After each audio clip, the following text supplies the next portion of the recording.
OC1 ਦਾ fault ਇਹਨੂੰ ਮਤਲਬ ਕਿਸ ਤਰ੍ਹਾਂ ਅਸੀਂ ਹੱਲ ਕਰਾਂਗੇ ਬੜੀ ਆਸਾਨੀ ਨਾਲ ਇਹਦਾ ਮਤਲਬ ਇਹ ਹੱਲ ਕੱਢ ਦਿੰਦੇ ਆ OC1 ठीक है ना जी। सब तो पहले हम असी शुरू होने कित्थे कित्थे मसला आ रहा है ठीक है।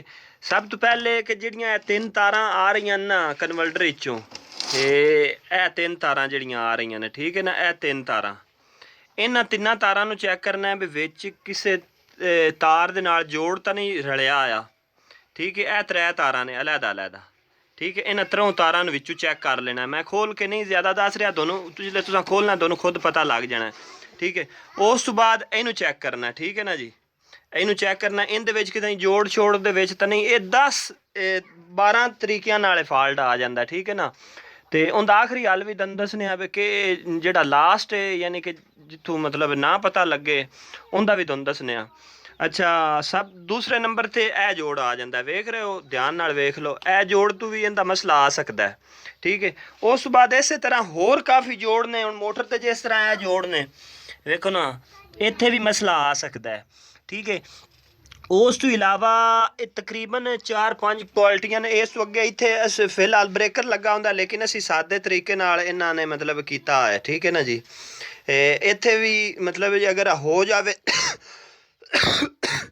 तो फिर भी इत्थे मसला कोई ना कोई बन जाता है ठीक है ना। OC दा फॉल्ट आ जाता है ठीक है।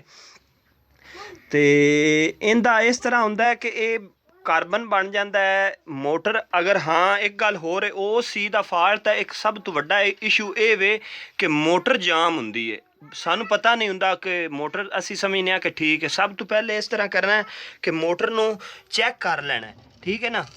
ਇਹ जिस तरह मैं कर रहा मोटर नू चैक कर लेना है कि मोटर दे विच आया कोई साड़ी खराबी तो नहीं किसी किस्म का मतलब विच कोई जाम तो नहीं हो गया कोई बैरंग तो नहीं लूज साडा। ये चीज़ां खास करके ख्याल इन्हां चीज़ां दा रखना है ठीक है। उस तो बाद इनका होर एक दो हैं। अच्छा उस तो बाद होर सब तो आखिरी हल दो ने ठीक है ना।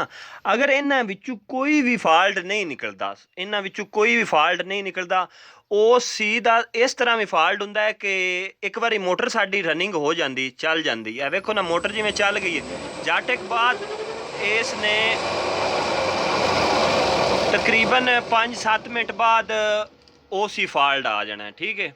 यकादम नहीं होता यानी कि 5-10 मिनट बाद जिस टाइम रनिंग होंगी उस बाद OC फॉल्ट आ जाता है। उनदे विच इस तरह होंदा है कि मोटर तुहाडी गर्म हो जाती है मोटर अंदरों जलन का मतलब खदशा होंदा है कि मोटर तुहाडी मतलब है ना अंदरों जल तो नहीं गई। तुसी मोटर पट के चैक कर सकते हो उनकी वैंडिंग नू चैक कर सकते हो।